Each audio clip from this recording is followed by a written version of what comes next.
When we talk about coloring fine or thin hair, it's important to understand that those words do not mean the same thing. Fine hair is about the size of each individual strand. The strand itself is softer or more delicate. Thin hair is about how much hair is on the head.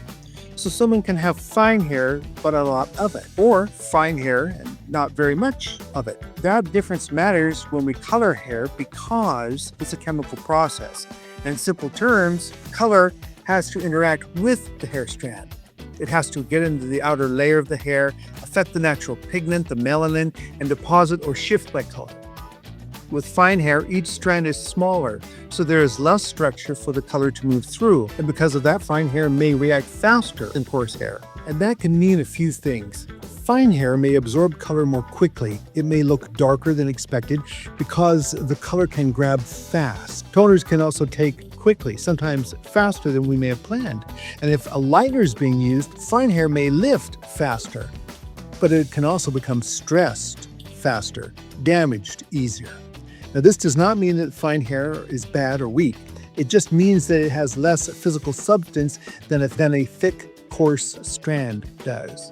Think of it like fabric. A thin silk blouse and a heavy denim jacket are both fabric, but they do not react the same way to dye, heat, or chemicals. Hair's in a similar situation. Thin hair creates a different concern. Thin hair means that there is less density. The color result may be more visible against the scalp. If the hair is very fine, the color is too dark or too flat or too intense and can sometimes make the scalp show more. But chemically, thin hair is not necessarily more fragile just because it's thin. The individual strand might be fine, medium, or coarse. There just isn't as much of it. So what are the big takeaways here? The big takeaway is this. Fine hair describes the strand. Thin hair describes the amount of hair. Fine hair can react quickly to color because the strand is smaller and more delicate. Thin hair affects how the finished color looks visually because there's less hair covering the scalp. Also, too, if the dye load that's involved, the color that's involved is pigmented in a particular way, it can stain the scalp in a way that's not very pleasing.